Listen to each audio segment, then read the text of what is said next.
The boys are back in town. The boys are back in town. Bum, bum. The boys are back in town. DweeBros are back in town. Welcome. What's up? You probably saw it on the subscription page. You said, what happened to these boys? Oh, I remember these boys. I was just thinking about these boys.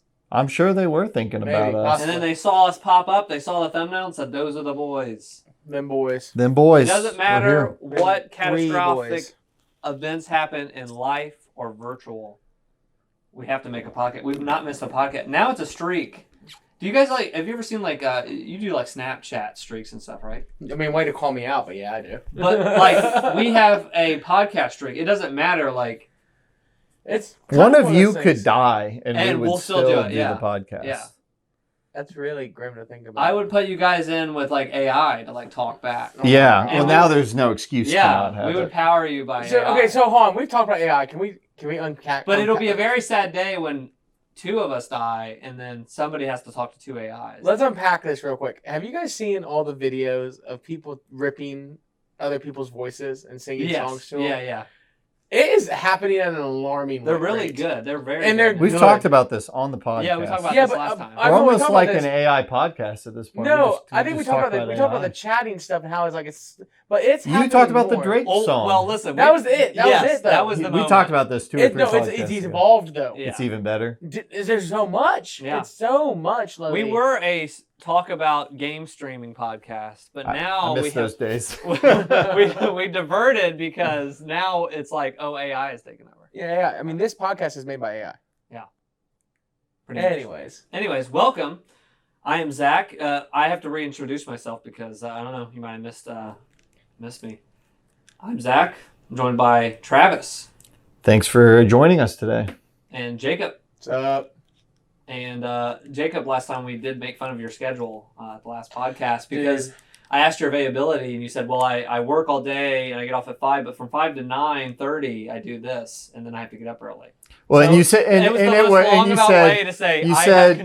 and you said Monday through Friday I'm busy from 5 to 9:30, and then I'm not available on the weekend. Yeah, and I work. And I looked at that text and I was trying to that's every time because you can't start the podcast at 9:30 for us getting up early in the morning. I was just being honest. I was like, guys, you were very honest. If you want me, this is the one time you can have me.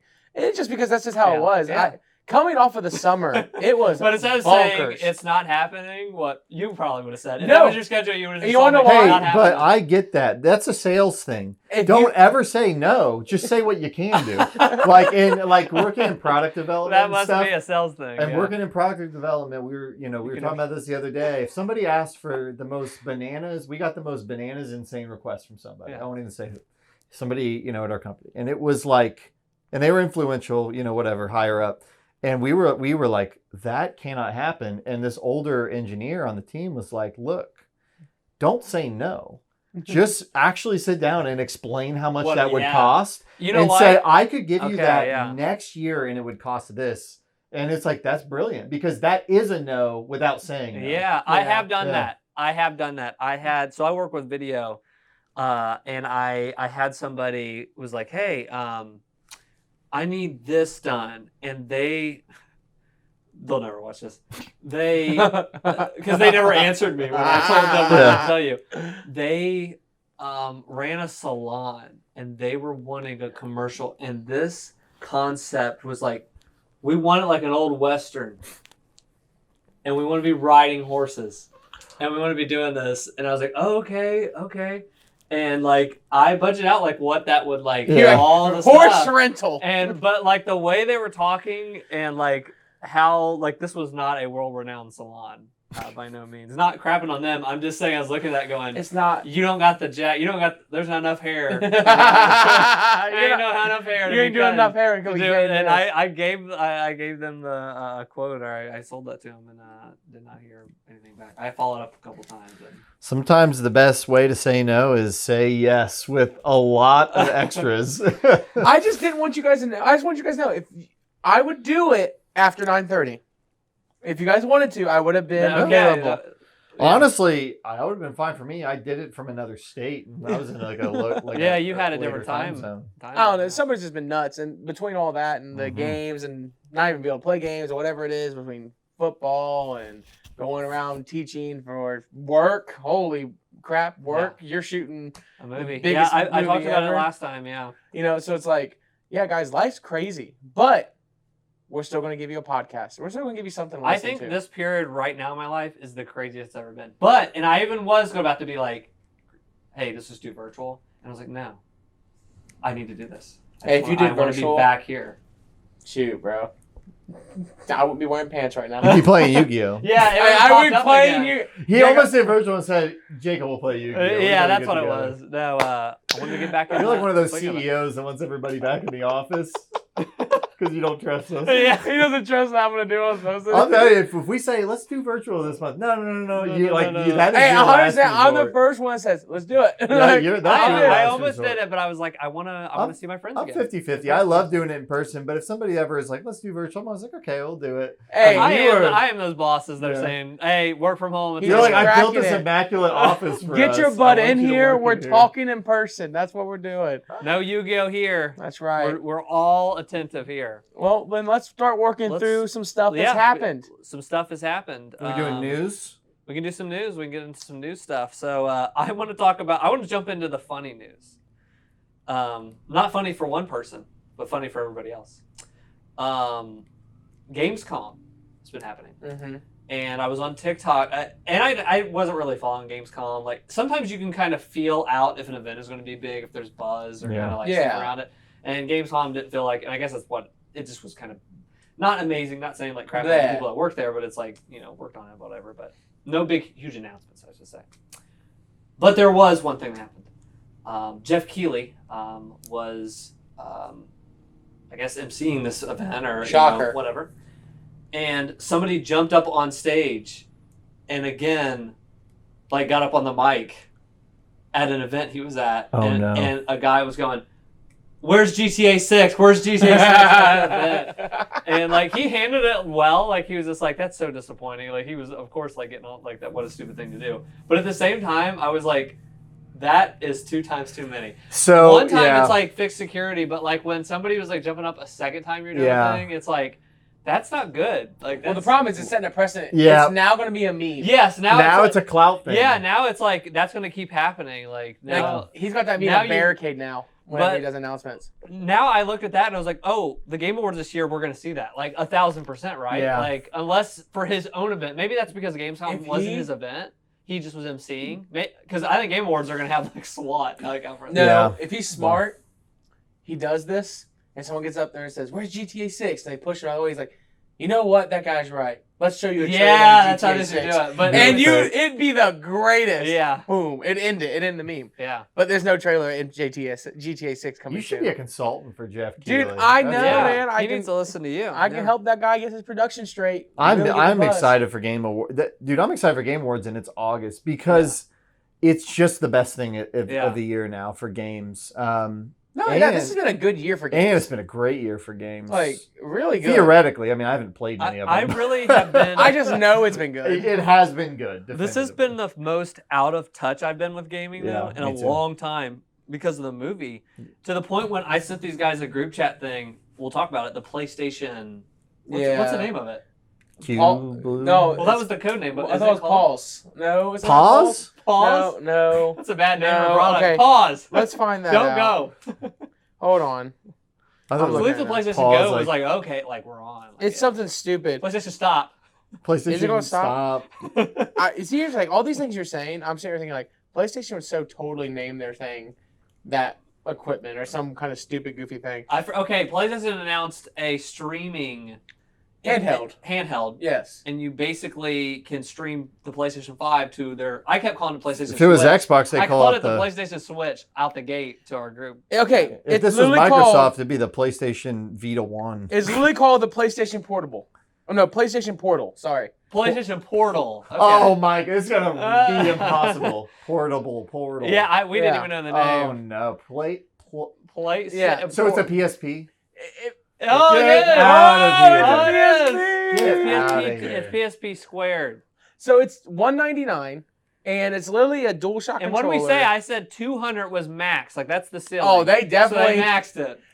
But are any of you guys going to get this? at 200. There is a 0% chance. Yeah. Now for 100, I would get that and be able to sit on the Does couch. the Steam Deck streaming work? I have absolutely no reason to stream get my this. PS5 to my Steam Deck on a regular basis. But I don't have a Steam Deck, and for me, if I pay $100, I can sit on the couch. But listen to me. If you pay one extra $100 on top of that, you have a gaming PC that does that and everything else. The Steam Why Deck. would you? For 200, I can't. The I said Steam Deck I'd is pay $329.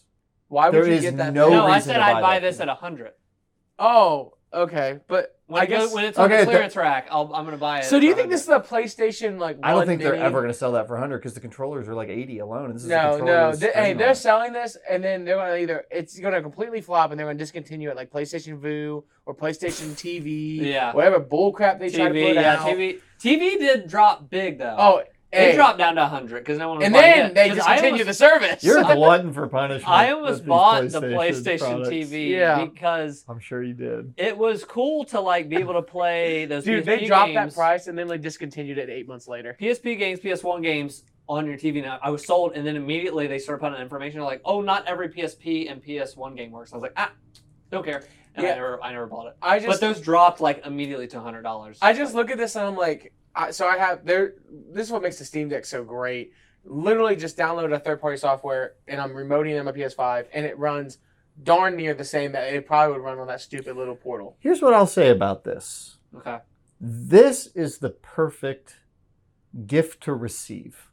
Because I would never buy this. You know what? But if somebody gave me it, I'd use it. I would use it and I'd be excited. Yeah. And there's like a category of thing that you wouldn't buy for yourself. Well, that's why I said 100. But then if you got it, you'd be like, cool, this is going to be fun. Because it's got that dual sense piece. It's ugly as sin. Dude, it's so terrible. So and you it's know why? a good gift. If you drop it, I feel like if you drop it, it's the worst case scenario. Oh gosh, yeah. Because the screen it's going to burst in every which way. Yeah, and it's like you got to just not drop it. To my opinion, they should have made it to where it could be at least a standard. Even if they dumbed it down, like it was like a 720p dumbed down PS5 that you could just, cloud share your games with. I'm like, does it have any other function? Can you remove the Can controllers? you use it as a streaming thing, like stream Netflix and like not? To my understanding, if you don't have a PS5, can you use this for anything?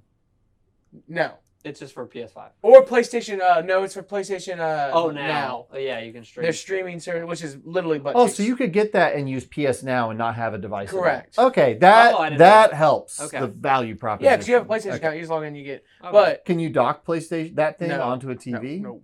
Is there a USB-C out? I have no idea. So somebody could use that as like their streaming box, like their. There's got to be a USB-C out. I don't want to check this during live. See, here's the thing though: is PlayStation is released so in line with this as well. Just catch up with me. PlayStation's releasing this Portal, and they're releasing their 2 new headsets. And I will say this: PlayStation is killing it with their headsets because the one thing they're releasing I'm interested in is their 3D earbuds. PlayStation Pulse 3D earbuds. They're going to be able to play. They're like AirPods for PlayStation, and I'm like, that's interesting to me. I like that idea.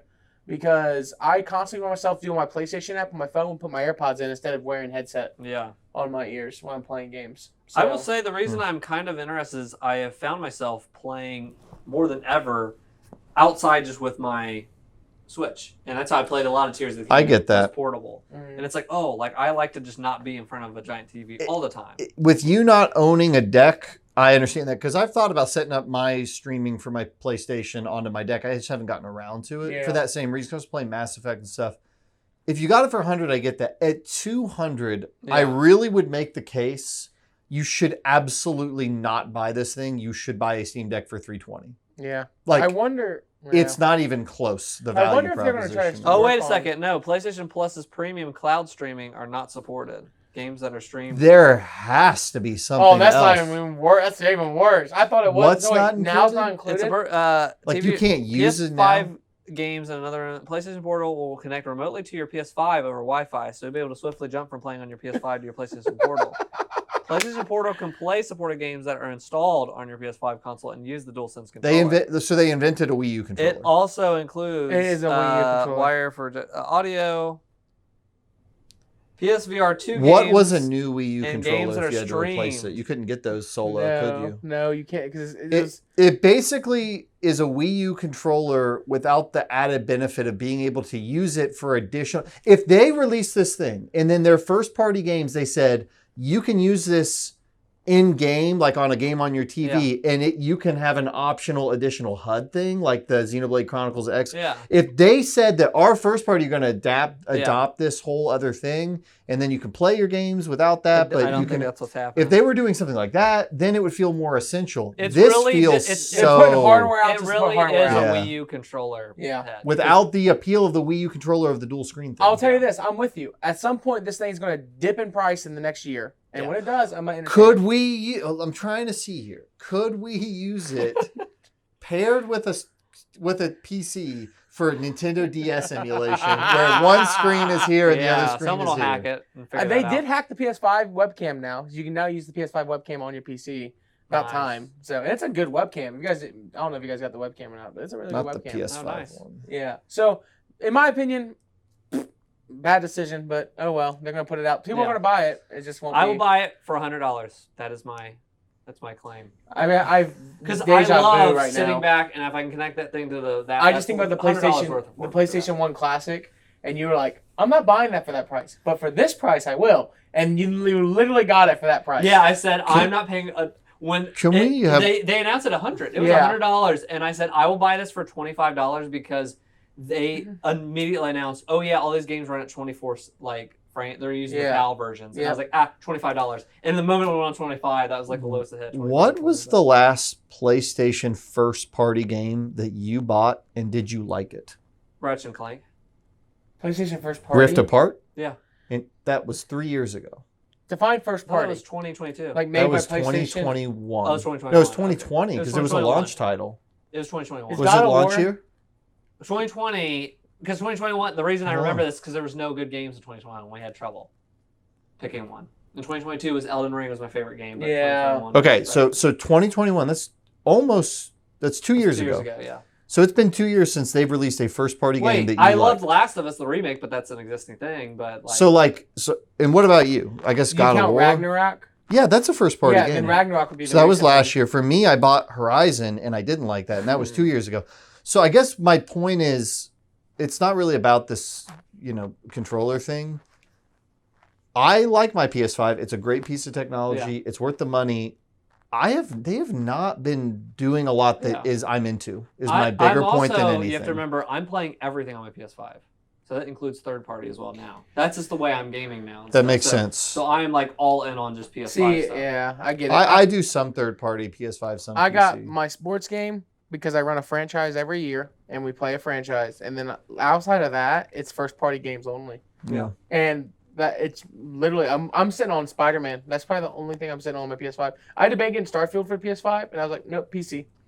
Changed my mind. Starfield's not on the PS5 so you would have. Yeah, I didn't know that. So I debated it though before I knew that. That's why I'm getting on PC. But decision made. Yeah, decision got made. But beforehand, I was like, I'll just get Starfield on PS5 because I was like, I can sit on my couch and play. Yeah. And I was like, oh, okay, Look, PC. I'm not asking for the ponies to come and, try to attack me, right? The Sony fans, but The Sony ponies. Sony ponies. But I'm a Sony pony. it's worth checking in every now and then, It's been an interesting generation for them so far. Again, we talked about this when they did their whole E3, not E3 thing.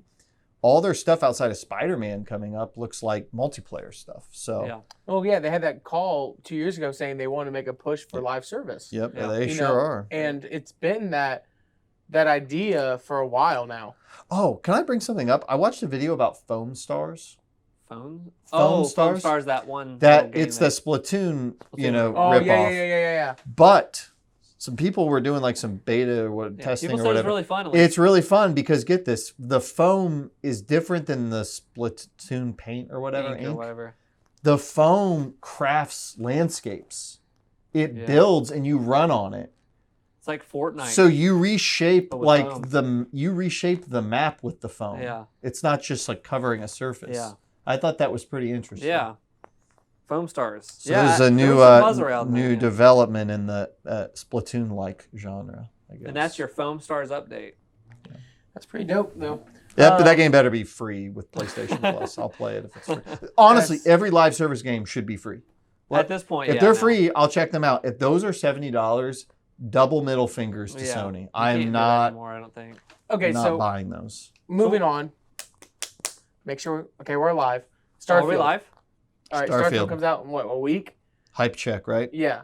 It comes out on Friday if you buy it. Oh my gosh. And because it's early access if you buy it, and if you do Game Pass, it's 4 or 5 days later. Which I would buy. I'm gonna buy it. I would buy it and play it this weekend because it's a 3-day weekend, but I'm out of town. Oh, see, I'm sitting here like, hey, I got nothing. It's a 3-day weekend. They're geniuses for releasing on a 3-day weekend. Yeah. They're absolute geniuses. So I'm sitting here like, I want you guys to understand, I am a sucker for space. Yep. Anything space, I will throw money at. We got that in common, yeah. In 2016, the worst possible space game ever came out, and that was No Man's Sky. I thought they were going to say Andromeda. That one was awful, too. That's what I thought you were...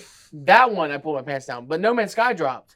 And I gave everything. I bought the collector's edition. I bought the fountain. I bought everything. I bought 3 copies of it. Did you get to watch what the edition Dude, for this? Did you just call No Man's Sky the worst space game ever? It's up there for me.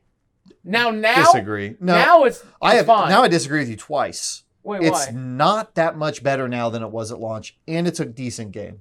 Okay, well, I'll disagree with you because I have never played a game. I know that's a scorching hot take. Yeah, that's scorching hot. That game is the same experience now that it was on launch. There's all sorts of extra menu things, and you can go to a little world and screw around, and you can build a little base. You do the same thing. You fly around, you grab minerals. I'm doubling down on the fact that I liked it. It was sold as something completely different, but it was hyped. Yeah, it was hyped. But nonetheless, the moment I found out Starfield was happening, I was like, I'm in. I think Bethesda will do a great job. I love Elden Scroll. I love what they do. Elden Ring, and sorry, I mixed the two together. You don't have to pause to laugh. That sounds like a cool game. Dude, Elden my Scrolls. brain is so fried, dude. But I love like Skyrim. I love Oblivion. I love all those games. So I am all in, and I'm praying that I don't regret it. That's all I can say. I think you're safe to be hyped. Yeah. Okay. I think we are safe to be hyped. I'm right there with you. This, if you go back to E3 2016, 17, when they announced this game, I said that is now my most anticipated game because I've always liked the BGS games, but I didn't finish them. Although this year I beat Oblivion and Skyrim, so I finally checked a couple off. Woo! But fantasy is fun, but it's not my main thing. Yeah. Fallout's cool and it's quirky, but I feel like it's a little overdone. I'm a space guy. I always thought the idea of their style game mixed with space could be incredible. That thing, I was a little spooked post-Cyberpunk, so I was like, man, are they going to be able to handle this?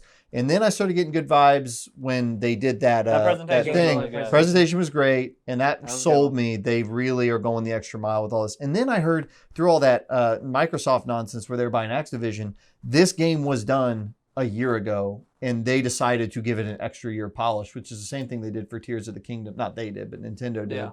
I think this day and age for these mega games, you have to do that. You have the game has to be done, and then you need a year polish. It's going to sell well, and not only is it going to sell well, it's going to provide confidence in your product. Yeah, and it's a new IP. Like the worst thing you can do is release an IP that is a buggy, just trap of a mess, and then you have to wait on updates for it to make it better. Yeah, you're releasing an IP on your highest standards at the highest point of hype, and it's going to meet the demands. I think this is an inflection point for Microsoft because while Starfield was in development before they bought Bethesda, they can't take credit for the concept and all this.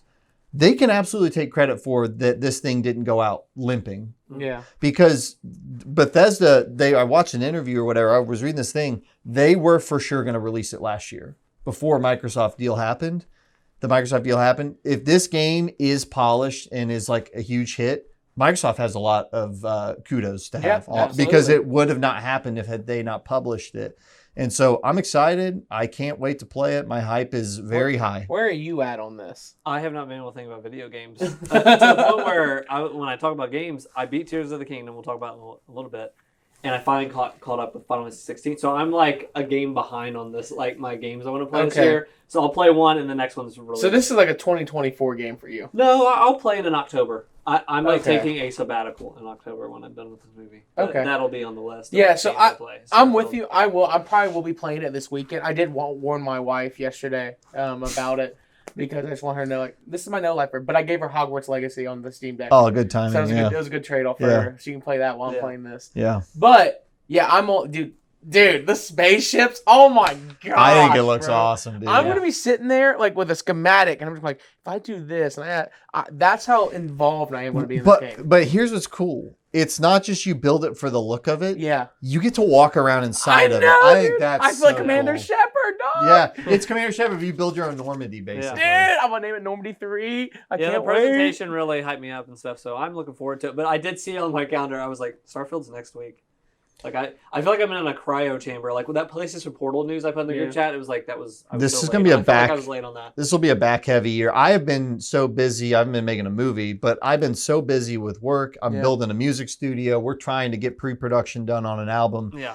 And like I have been, anytime I spend on games, I am intentionally taking it away from either quality time with my wife, which I don't get a lot of these days, or from practicing or working on music or something. And I've just been so invested in that it's hard to step away. Yeah. But I did just start a game this week for the first time in a while, but I'm going to give Starfield time. Yeah. And then it'll be a back heavy year because gosh, it just never stops after that. I want to get to Baldur's Gate. I haven't touched it. Yeah. I still want to go back and play Street Fighter. I think I'm going to pass on Diablo. I think that could be Diablo could be a December game. That's a December, if me and Zach Campbell real quick, you mentioned Baldur's Gate and I saw the funniest freaking clip on TikTok. Oh, I know you're going to say. You can it's all the rolling D&D stuff.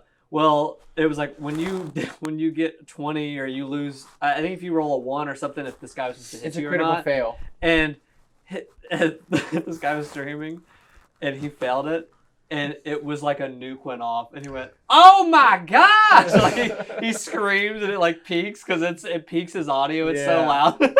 He hit one. Like his entire and the screen it like lagged out. That game is very funny. Yeah. I was cracking up. It really takes. He was going, "Jeez!" And the screen glitched. I think he glitched out. I think I want to play. I'm gonna play Baldur's Gate, but I'm probably gonna wait till it goes on audio issues. Until it goes on sale. So bad it I want to get the game when it's on sale. I think that's why I'm mad on that one because I want to play it, but I'd rather pay full price for Starfield and play it now. I can't play both at the same time. There's no way. To me, I used to have a habit of buying games when I didn't have time. Backlog. I made a decision this year. I'm not buying these games until I have time. And so it's been really nice that I haven't had to do that. That's why I pumped the brakes. I bought Final Fantasy 16, and then I was doing all this movie stuff, and I was like, I'm still not done with Tears of the Kingdom. And then Armored Core came out, and I that was the first one I was like, I got to pause on. So what games have been playing? Tears of the Kingdom I beat. Nice. I closed the book. I still have like shrines to go, and with Breath of the Wild, I like 100%ed that before I was like done because I just was sucked in. Yeah. This one, I was like, I'm ready. Like I got to a point, and I was like, I'm ready to beat this. Yeah. And I did. I like went towards it, and it's funny because Breath of the Wild, like when you find those 4 main things, that's kind of the game. Like that's a big chunk of it. Mm-hmm. This game has you go to the 4 things or whatever. It's very similar. And I was like, okay, and then I'm about to beat the game. And I start doing that, and I go towards like beating it, and there is like something after, like it's a little. That's cool. Bit more, and it's very cool. It's very very. That gives cool. me more motivation because it feels so formulaic right now. Along with that, with no spoilers, so I'm like, okay, I'm hyped up. I'm gonna beat this game. I'm not gonna do all the shrines yet. I will go back and do all that stuff. I still want to pick it up and play. I love Tears of the Kingdom. Doing this extra stuff, this ending to this game is incredible. It is the best, most memorable since Twilight Princess. Twilight Princess to me was phenomenal. Phenomenal. So memorable what went on. You're not the first person that Twilight said Princess. that. But this is like next freaking level. It is.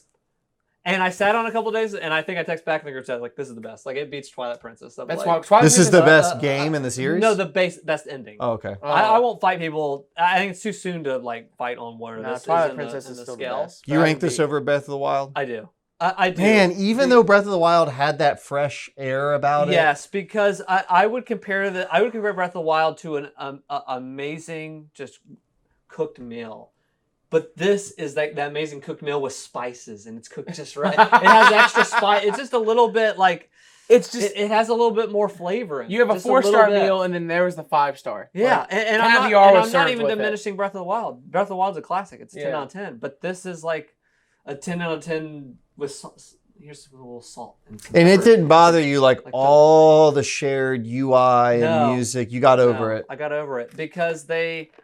I will say there was points where it was like you could feel like they were one step in, one step out of DLC. My first 20 hours with the game were very much that. It felt like you were in and out, but as you go along, you went, oh my gosh, this is like, I don't know how they even got it done in 6 years because of the scale of and the how all those systems work together. Yeah, the and systems. In impossible ways, and it all just clicks. It's like, I don't know any other developer could not pull that off. Like it was only Nintendo that was going to pull off this level.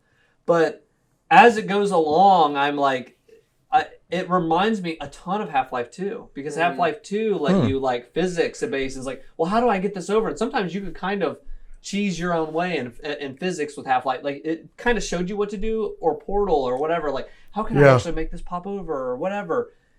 This makes Half-Life 2 look like nothing. Like make it look like a simplistic game. Like just like on the rails like shooter game. Like Tears of the Kingdom. The like when your eyes finally, your third eye opens, it's like, oh my gosh, I can like do this and cheese this and move this over here and do this. Like I was in heaven. Like by the end of it, of like creative problem solving, because that's how I used to be a software developer, and I would put things together with like paperclip and glue because I knew how to like get to point B and then I would fix it later. But this game is similar. It gets my programmer brain because it's like I can just throw stuff. I know how to get this and it would just make me laugh because I would put the most goofy thing in a shrine and it would work. Yeah. So you're not the most you don't like to build things, I've learned, and you don't like, but this one got you. This one sucked me in because like, what can I build like to get out of this problem? Yeah. And it's like, sometimes it became fun to like, how can I cheese this? Or like, how can I find the easiest way to do this? And I would just do these goofy things. Yeah. It's limitless possibilities. I think this game will, as time goes on, people will be like, what the hell was this game? Like, I compare it to this generation's people growing up of Majora's Mask. Like, I look back at Majora's Mask, like, that had a time schedule. You were jumping stuff. Like, like all this stuff was interconnected. Like, at that time, that's crazy. And I think people look back at this game and go, oh my gosh, you really actually can do 8 gajillion things here, and it's like I want to finish people. I don't think I've even thought of all the stuff you can do in this game. I want to finish it. I just have to do it. Just haven't done it yet. Let me ask you one other question on Tears of the Kingdom. I see a lot of people as they finish it, they say that the ending's amazing. They say, like you said, the third eye. There is a point where these things stack to this degree that's like, and I have not reached that point in this game, but I haven't been playing it. Yeah. But the one thing I see a lot, it is very divided. A shocking amount of people to me still say, give me a third game in this world. No. And I love Tears game. No. I could fathom getting back into the game, liking it a lot in the end, maybe even in approaching Breath of the Wild. I'm not there, but we'll see. I cannot imagine a reality where I get to the end of this game and say, give me that same map. I don't think Nintendo is going to do that. So what are people that are saying that, what are they on? Because that's a different level of enthusiasm. Because we're not even getting DLC for Tears of the Game. They're done. You know what I mean? Like Did they say that? That's confirmed? No, I'm in my head. Like, they didn't even get DLC to this game. Like, they're just... I think they're taking a step back, and they're going to focus now towards the next piece of hardware. And then developing a new world. Like a new world. A new kind of system. I think we might get like a in-between Zelda. So they're really good at like, before releasing that major one, they might release a downscaled something. Like, for example, you had the Link's Awakening, all those different things. Like, we might get something in that realm. Sorry, go ahead. I had a theory I heard about, but go ahead. Yeah, but I don't think we're going to large-scale Zelda for a while. I heard an interesting theory. They said that these open air ones, they are so much bigger in scope than those old ones. Mm-hmm. That the same way they used to do like the old 3D and then a 2D and a 3D and a 2D, I saw a lot of people saying they could just, as an like off game, do like an old school 3D one. Yeah. Like a little bit smaller in scope, like a 15-hour thing, like a Majora's Mask size thing with the old school formula. And that could be they could just go back and forth between limited, more linear 3D and then open world 3D and mess with different art styles and like really different they could do that at this point. I'm satisfied with open world Zelda. So move on. If I'm being honest, I think it would be really cool. They're not going to. They said that this is the new way. I think it'd be really cool if they remade the first 2 Legend of Zeldas on the NES in a different way. 3D. Because of what they did with the recent remake, I'm like, I wonder, you could make that really charming in a sense. I'm trying to think of the side-scrolling, the Adventure of Link, the one that everyone craps on majority of the time. I feel like if it was 3D, I feel like it'd be a lot different. I feel like it'd be a different perspective. Interesting. But what else have you been playing? What else have you been looking at? So I beat that, and I was like, okay, now I can start Final Fantasy. I forgot this 16. game came out. Yeah, We've been talking about all these games. I forgot. And one thing that worried me about this game was I base everything on perception of memes. My whole life, I'm like Hideo Kojima. It's all about the memes. If I see there was 8 gajillion memes about Tears of the Kingdom when it came out. Like, even though I'm like having trouble, but it's like, that. Do what? Tears of the Kingdom. Tears. That's Tears of the Kingdom. Yeah, I got it in my car. Yeah. But they had a million memes. I was like, okay, people are having fun. They're finding stuff like that. Builds up hype. There's something to talk about here. It was Ghost Town, I think, for Final Fantasy 16. Maybe I wasn't looking hard enough. I just didn't see a lot of memes. I didn't see a lot of people talking. I was like, is this game good? Is this game bad? Finally got to play. I've been playing. I'm probably 5 hours in, 6 hours in, maybe. I'm pretty good in a good amount of time. This is a weird game. I have heard everything from like best Final Fantasy to worst thing ever made. Really? I've heard everything. I will say that this game immediately within 20 minutes made me Google, was this game supposed to come out on PlayStation 4? Oh, really? It does not.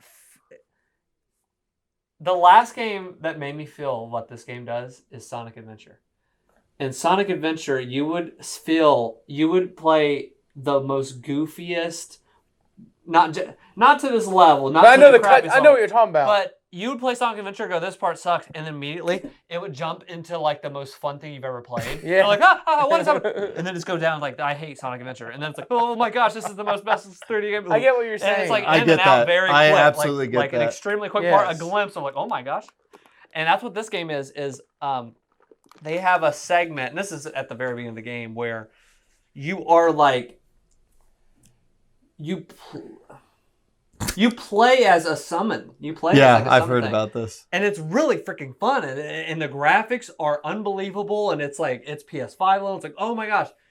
And then like you get in the game and it's like, it looks worse than Final Fantasy VII Remake. And it's like, that game already came out in 2020. Why am I playing it worse? That's when I was like, oh, is this the right system? Like, did we miss this and it whatever? And sure enough, the first thing was like, blah, blah, yeah, they were going to release this. This was going to be a PS4 title. And then they moved it to PS5, which move it means they just raised the scale to 4K. Yeah, it just goes in and out of being like a PS3, PS4 game to a PS5 game. Like something that's like, okay, that's definitely only possible on PS5. I'm playing mechanically and graphically a PS4 game. Or you PS3 said PS3. game. Why do you loop that in? Because to me, that's a major downgrade. When you're talking about visually, control-wise, like the feel of the game, it feels like a PS3 game. So it's not like it's probably but graphically even it's like early PS4 or like I don't know. It just does this. It weaves in and out. I can't tell you like that game's a PS4 well, game. Here's the thing. That's they'll just remaster it in 3 years from now. There is. This sounds deeper than a remaster. This is feel. It's more of a gray area of like I can't tell people that's a freaking PS4 game because the next second you're going to see the most beautiful summon I've ever seen in any Final Fantasy game like pop out. The most detailed, way better than Final Fantasy VII Remake. And then the next second you're like in a town thing and you're like I'm playing a PS4 game on my PS5. This is a weird game. It's weird, and I think that this is I do think that COVID might have had stuff. This is one of like you can feel like a remnant of stuff because it was supposed to come out PS4. It's supposed to be like. But this one was never delayed. They announced it and it came out within 2-3 years on schedule. I will say when they first showed that trailer, what was mine and a lot of people's thing was like the graphics suck. Or we thought it was a Final Fantasy 7. We thought it was a Final Fantasy. You 14. felt that. I thought it looked pretty good. I thought it looked like thought it didn't. Thought it looked like a 14 DLC. You've consistently said that. Then playing it, I went maybe a PS3 DLC. I don't know, but there's a little bit of MMO DNA to this game. The other thing is that it plays it. The way it treats the player is like you've never played a game on the PS3, and that's why I keep going to PS3 comparison. Because you'll be fighting and it paused the game and it said, hey, here comes a quick time event. hit the square button. You're about to hit the square button, and it pops up, and there's like a timer to hit the square button, but it's like this long, and it goes around like that, and it takes forever to even What's get to the point of the quick time event if they're Yeah. going to tell you it's And coming? then it stopped me again. I was fighting at the beginning. It was like, there's another event happening. You're going to have to hit R1 to block this time, or to dodge. So they're tutorialing you, but like in a PS3 style. And then when that happens later in the game and there's like cutscene stuff happening, it'll pause again. It's like, get ready to hit square. It keeps doing that every time? It will say like, or it'll just start to freeze stuff, and then the whole screen will freeze.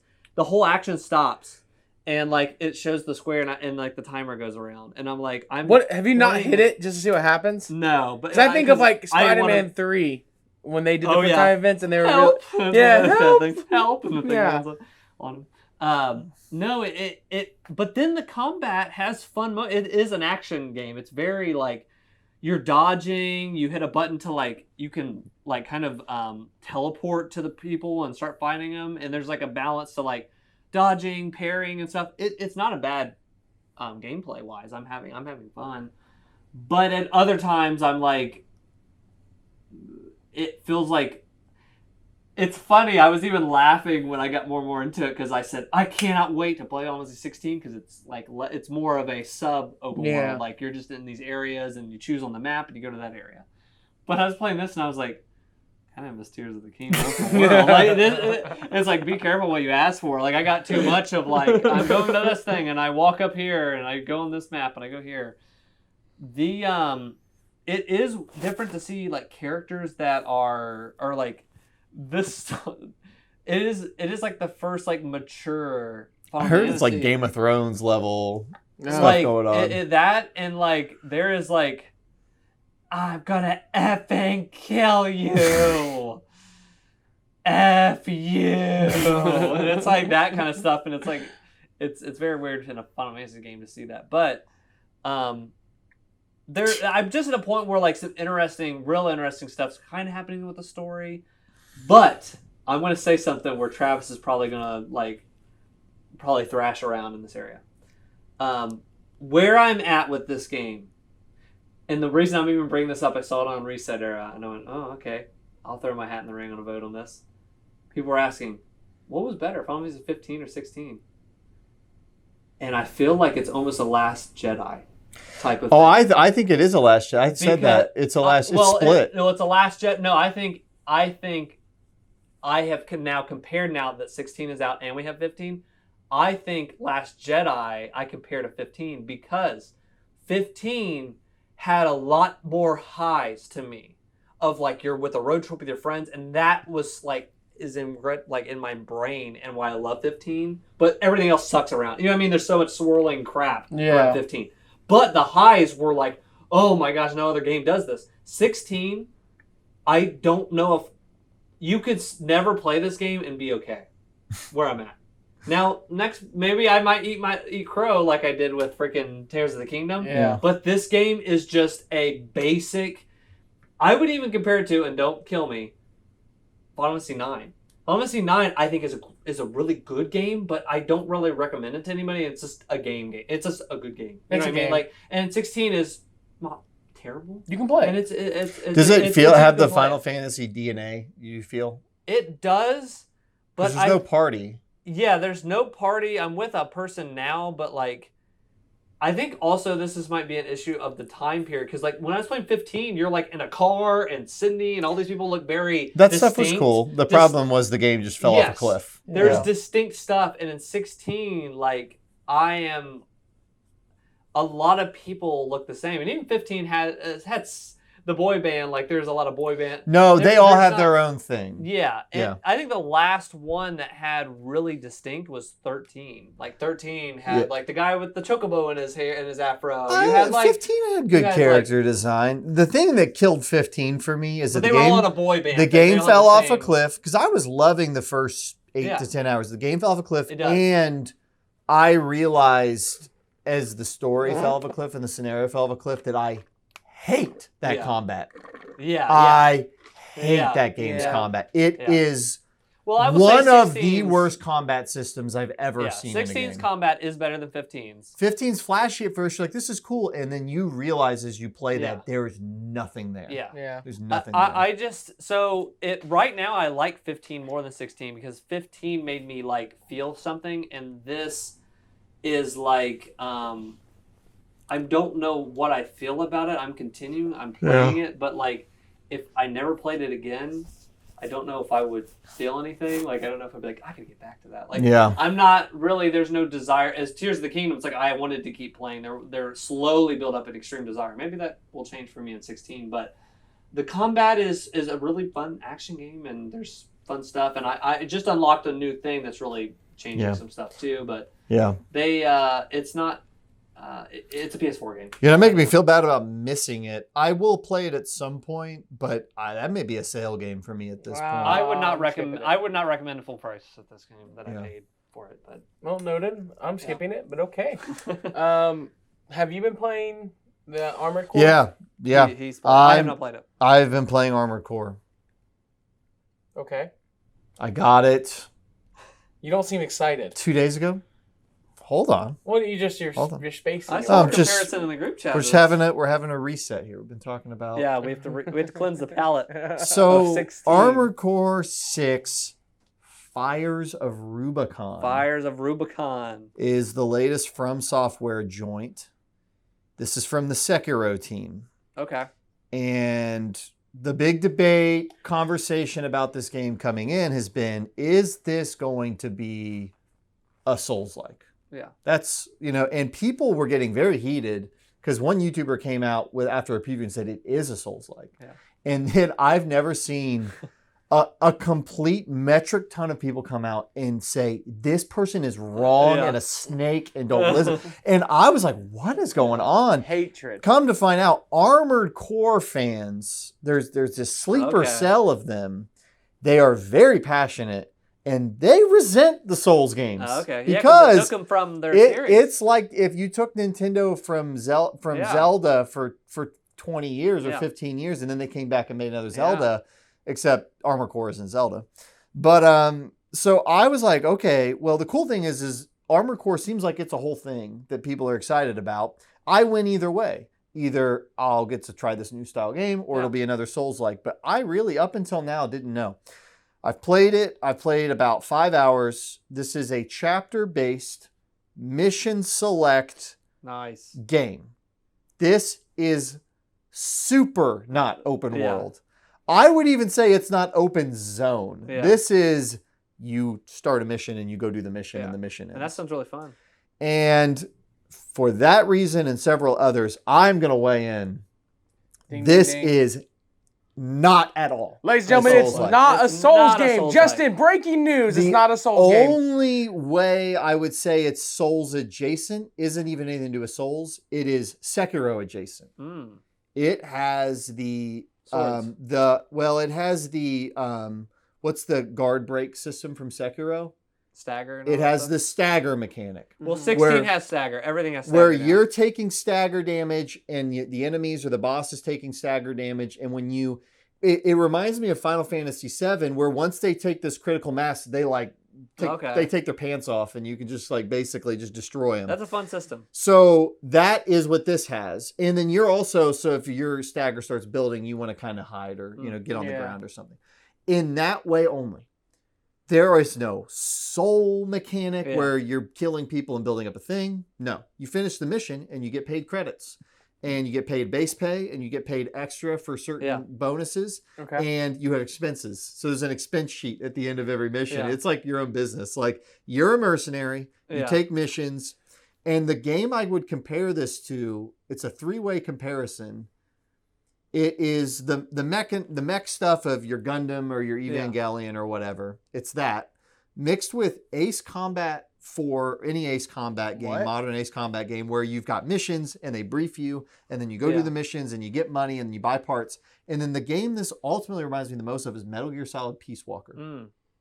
Because you Fulton that game would have missions that would go on for 10 minutes, 15 minutes that were cool and there's invisible people and there's this and there's that.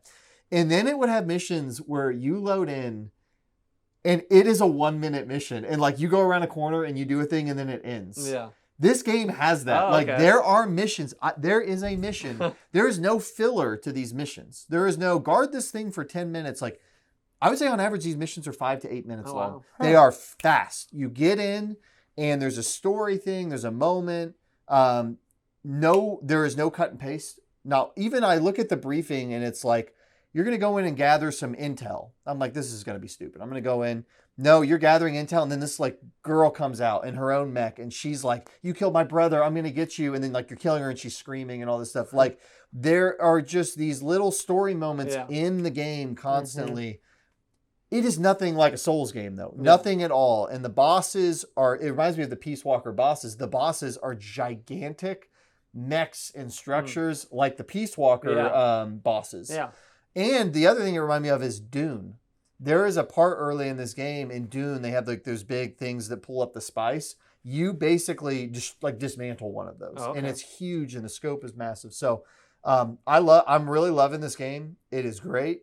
The appeal of it is that you're building this mech and you're getting this money and you're buying more parts and expanding different parts of your mech and you can color it and do all these different things. And there's a lot of varieties to the types of mechs you can build. It does not waste your time. It is fun. The story has a tone more of like a Metal Gear Peace Walker. Yeah. Like very overacted. Yeah. Like these guys will join you in the party and they're like, death to the infidels and whatever. Like they're just screaming and you're like laughing. Like this is preposterous. And the other cool thing is in this game, you're working for like basically this planet has all these companies like at war with each other. It's Metal Gear Solid Guns of Patriots stuff where these companies are all at war with each other, but you work for all the companies. So like one mission, you'll go do this thing and like destroy this crap. And the next mission, like you did a really good job. You destroyed our thing. We want to hire you. Like you were so good at destroying our thing. We want to hire you to go do this thing. And so you're this hired gun. I really like it. It's very fun. It's very engaging. And I like the story that they're weaving and building. But don't buy this if you want a Souls-like game because this is not that. Difficulty. The last thing I will say, the hardest thing in this game so far was the tutorial boss. And since then, it's not been hard at all. The bosses are tricky. I've died a couple times, but there's no run back. There's checkpoints at the boss. I mean, this is like, in the best way possible, it feels like a PS2 game. It just feels like a modern PS2 game. That's awesome. So I am definitely going to get it. Yeah. Nice. It's good. When I beat or quit 16. I don't know what's going to come first with that, but I am looking forward to it. Yeah. And I respect that they did. Now that I'm playing this, I understand why the Armored Core fans, because this is very true to those old games. Yeah. I understand why they were like, don't do Souls like Armored Core. Because now that I'm playing this and I understand what I these didn't even want to play are, another Souls game. Yeah. Well, I wanted to play an Armored Core. After Elden Ring, it's like, this would not feel right if it was that. So I'm glad they did what they did. It's cool. Cool. Well, for me, nothing groundbreaking, but I have returned to a couple of roots, and here's why. Dragon Ball Z Kakarot released a couple series of DLC that have piqued my interest because I love that game. It's my favorite version to ever consume Dragon Ball Z again. I can't go back and watch it again, but I can play this game, and it's a one-on-one experience, and it's really good RPG. They released 2 DLCs. One is the story of Bardock. You play as Bardock on planet Vegeta, and you play out his complete story, the non-canonized version. Just so you know, there's 2 versions of Bardock. This is the non-canon one. But you get to play as him, and which is really cool because they have I didn't know this, so like when they released this DLC, I thought you just play as Bardock. After you beat the DLC, there's a secret playable character you get to unlock.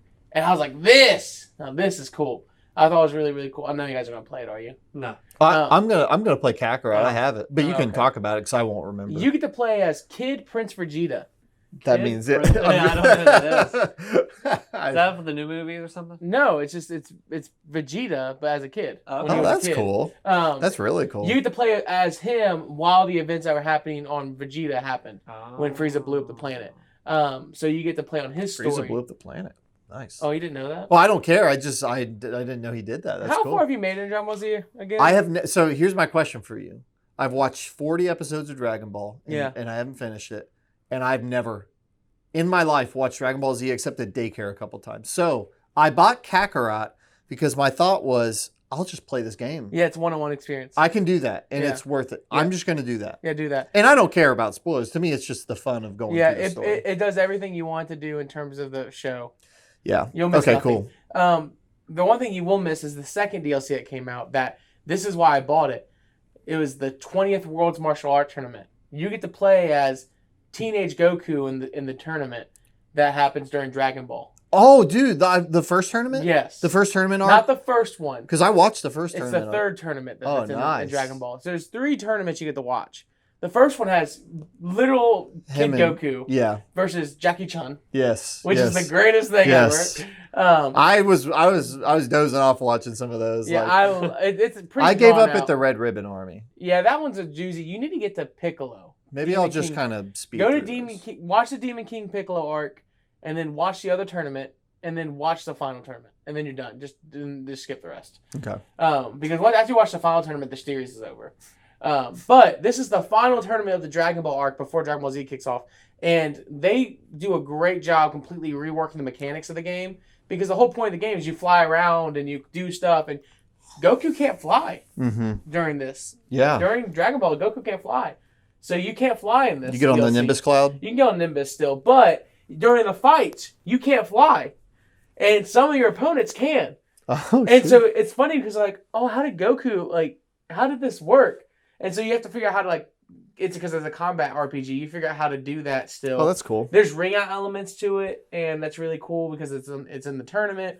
So everything about it was this is phenomenal DLC. They have one more to release, and I'm hoping it's the Broly DLC with the new Broly movie that came out, because they gave us all the super stuff and they gave us all the bells and whistles. So hoping that's the case. If that's the case, I'll probably end up ending 100 hours on this game, and that's well worth its money, its weight in gold and everything. So liking DBZ Kakarot, finished up all those DLCs. That's probably the one thing I've been playing in the spare time I have. My night game is the only game that I ever play every year, 150 plus hours. It's Madden 24. Ladies and gentlemen, I enjoy pain. And I do the same thing. Every year you get it. Every freaking year. How's this one?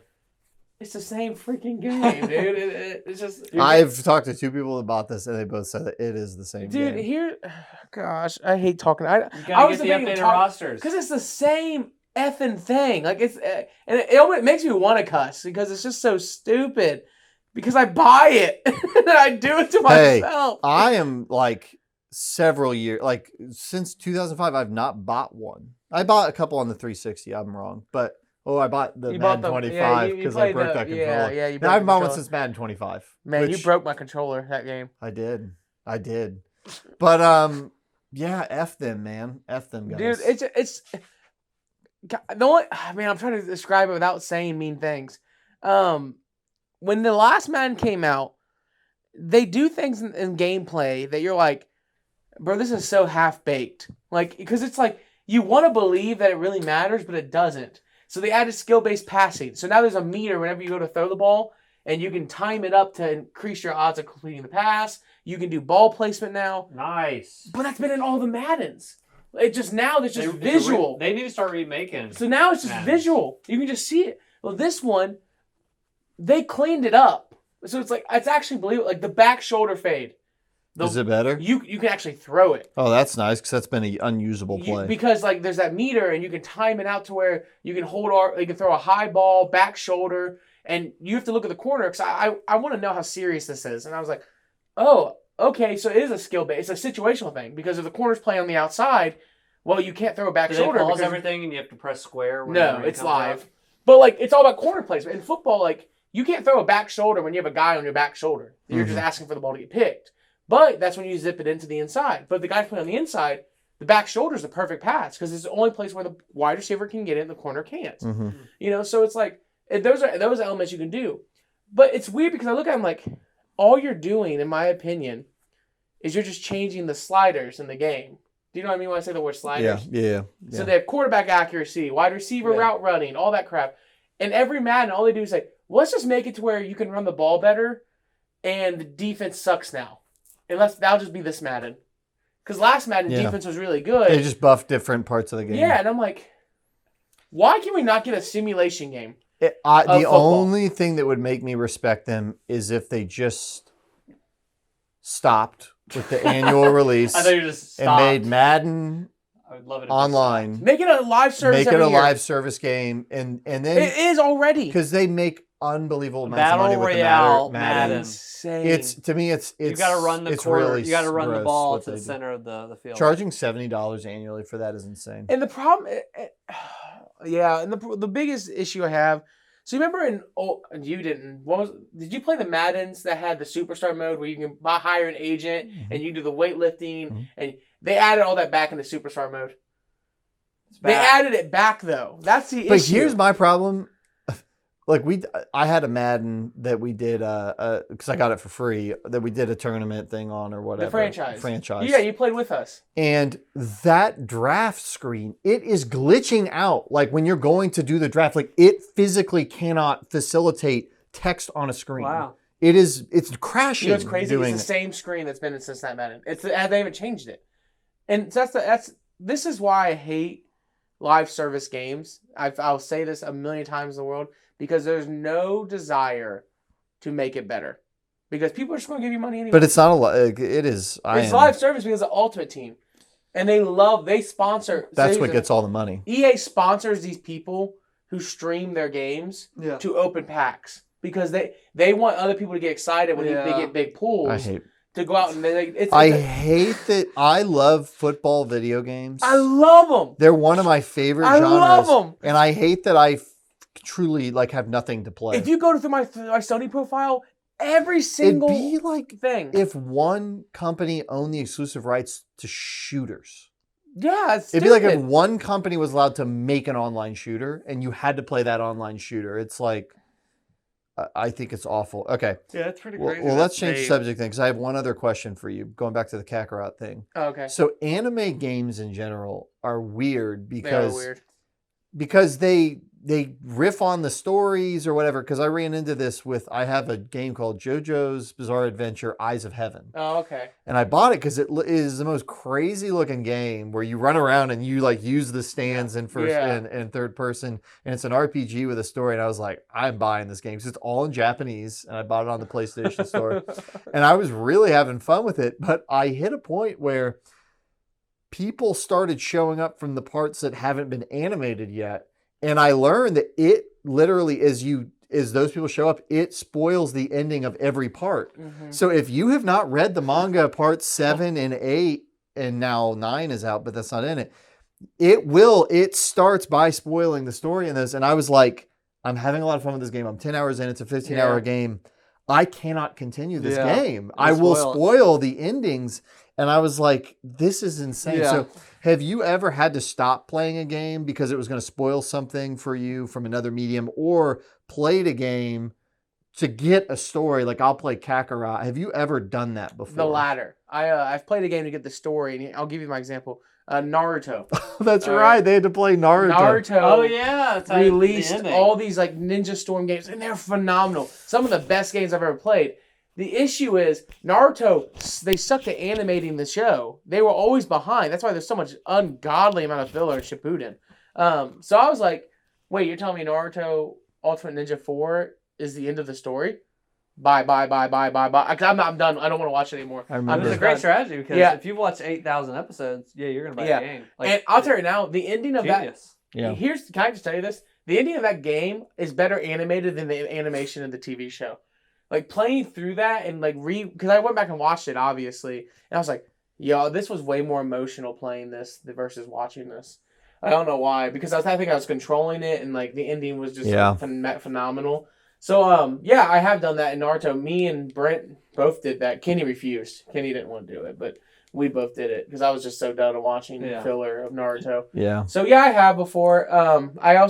It's kind of an anime specific thing. I can't think of many other. No, My Hero, they put their games out too now, and the problem is any manga and anime is always going to be ahead, and then versus the animations. So you play that dangerous game of I really like this, but it's also extremely ahead of the TV show that we know. Well, and I'm really stuck because the next part of JoJo that has been animated is part 7. It's called Steel Ball Run, and it is the masterpiece. Yeah. That people say that is the best anime or manga.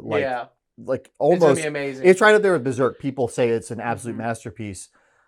But the problem with it is it is the concept behind Steel Ball Run is it's a horse race around the world, and horses are the most ungodly difficult thing to animate because all 4 of the legs moving. Yeah. So like I was watching this thing where they're like the budget to like do like 10 seconds of animation. Because Attack on Titan has to get around that all the time, don't they? We only got that one episode. Yeah. The year. We haven't got anything else. Because of the horses, it is so freaking expensive. Horses. So Steel Ball Run, they're like, we don't even know if we'll make it. Like that's what they're saying. Like, or if we make it, it may be a decade. Like, so I'm like, what am I going to not finish this Eyes of Heaven game for a decade? Word what of am I really advice: going to do? if you're going to be an anime artist, don't put horses in your story. Yeah, because it's that, or I will just when I finish part 6, I may just read the manga. But can you wait on things? Because I can't wait on things. I'm too impatient. I can always wait. I can wait, but there is a limit. There is like Attack on Titan. I went and read that manga right away. Nah,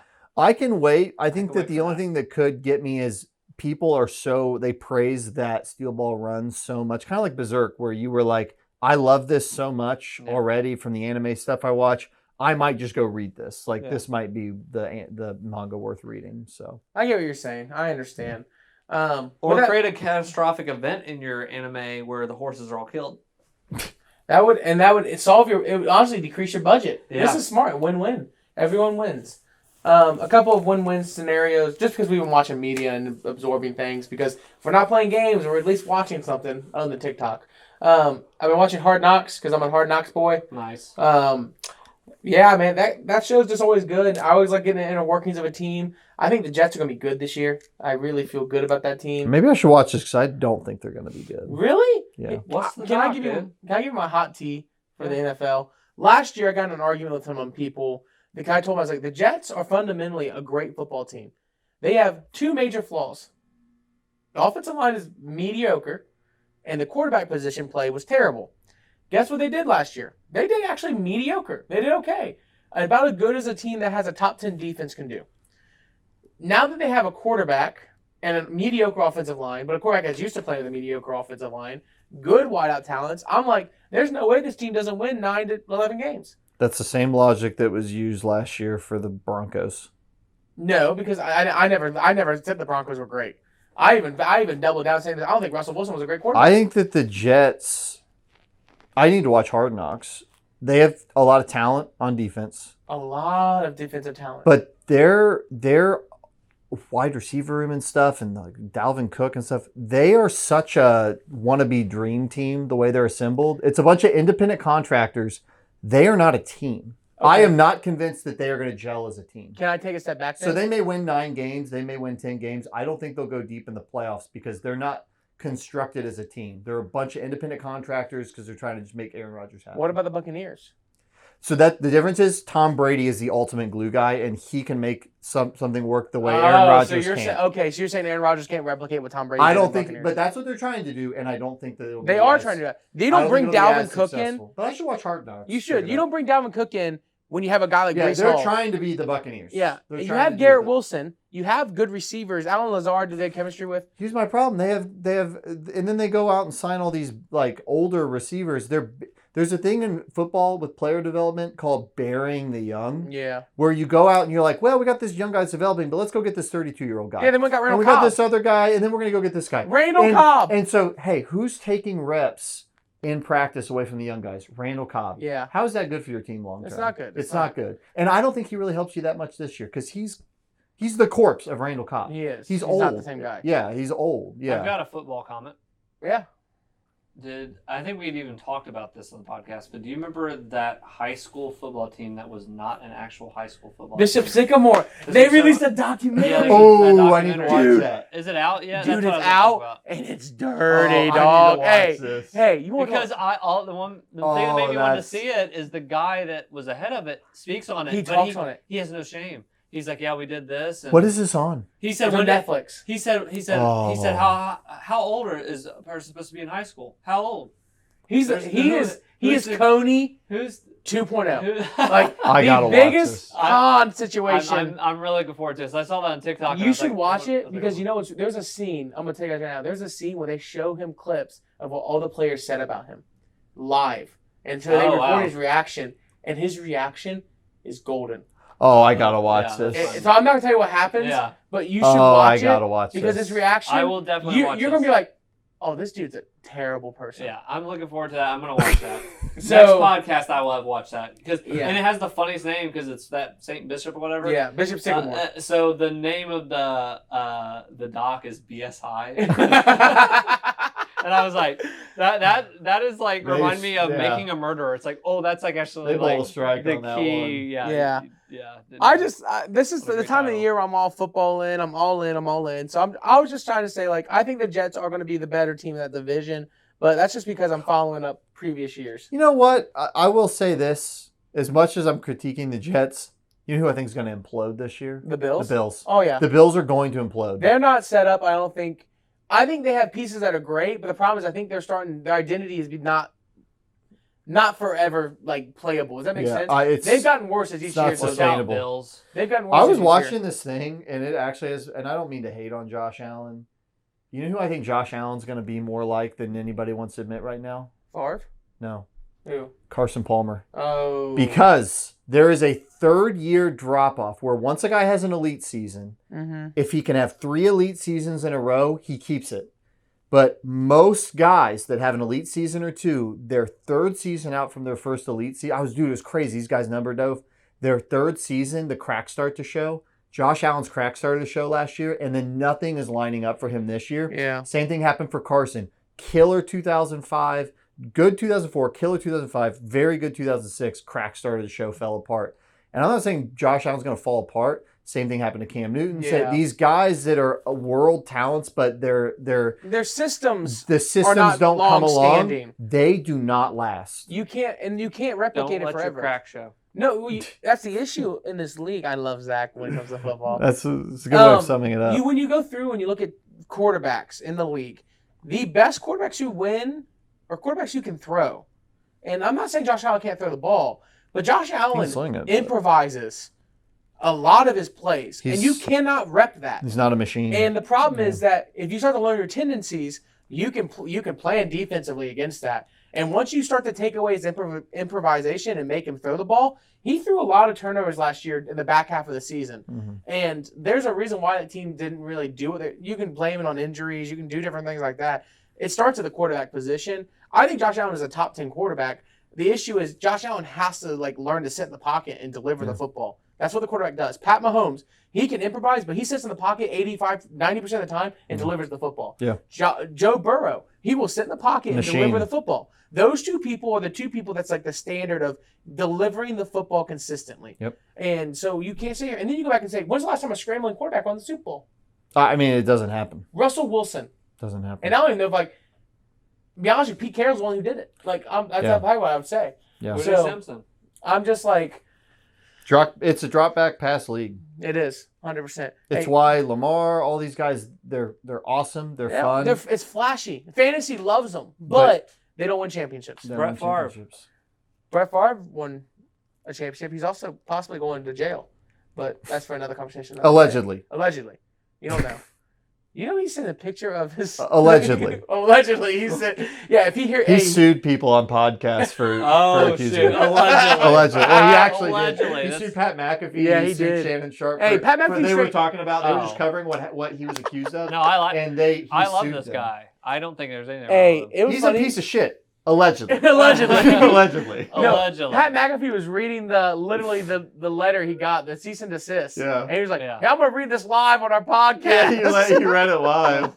Because that dude doesn't give a rip. So football is awesome. It's that time of year, guys, so I'm all in. The only other show that I've been kind of keeping up with, we started watching Supernatural. Have you guys the Superman one? No, it's Smallville. Okay. My brain just broke, and I was like, I know it, I've heard of it, but I don't know what that is. It's a CW show that's about guys who hunt ghosts. Always commercials about that. Yeah. Is that the ghost? Ian loved that show. Yeah. They go and they do like the night shot vision. Or is this kind of like no, that's like reality bullcrap. Yeah. No, this is like two brothers. Two brothers, the Winchester brothers, and they it's a dramatization. It's a dramatization, Okay. and they go out and they hunt ghosts. It's like CW version of X-Files. It kind of is. Okay. My wife was like, "Can we please watch this?" And I was like, and the only reason we started watching this because I sat there and I was like, "Let's watch all the Conjurings." So we watched all the Conjurings. Conjuring 1 is a fricked up. Yeah, movie. but hey, she was like, "Why would you make us watch this?" Conjuring 2 was scary too. Yeah, Conjuring 2 was pretty. I actually going back and watching them again. I think Conjuring 1 is still the best. That movie's great. Yeah, like they did everything great. We watched it as a group, and I watched like this the whole time. Yeah, Conjuring 1 is phenomenal. But she was like, "Well, Supernatural is ghost hunting," and I'm like, "Okay." Then I started watching. I was like, and my first question was, "This was made on CW, wasn't it?" Because you can just tell when CW makes something. You're like, you know what though? I'll take CW sometimes over some of the bad Netflix shows. "Oh yeah," because it's like. It's bad, but like it's fun. Cheesy bad. It's cheesy bad. But the first episode, that's why I was like, I can sniff CW all over this. And then like they did this fire animation, and I was like, and that's what I thought, this is Nobber Productions. It got a fire. Okay, listen. What? You and your wife. It's football season. You're coaching football. Yeah. What's this? I am begging you. Please. Friday Night Lights. Please sit down. Watch the pilot. You will be hooked. You will literally tell me. You've been telling me. You will call me and you will say, dude, what have I been missing? I'm telling you. Like, I believe it. Go home tonight and watch the pilot. Oh, it's not happening tonight. A show has never been more made for a person than that show for you. Hey, how convicted of you that you want me to watch this? 1,000%. I would remember that time we wanted to watch The Leftovers. Well, but I felt convicted. But my conviction. But I know that's a. I can't explain that. I don't know what happened. But I am. I am certain. I know you. Yeah. I've known you a long time. I know what you like. I know your values.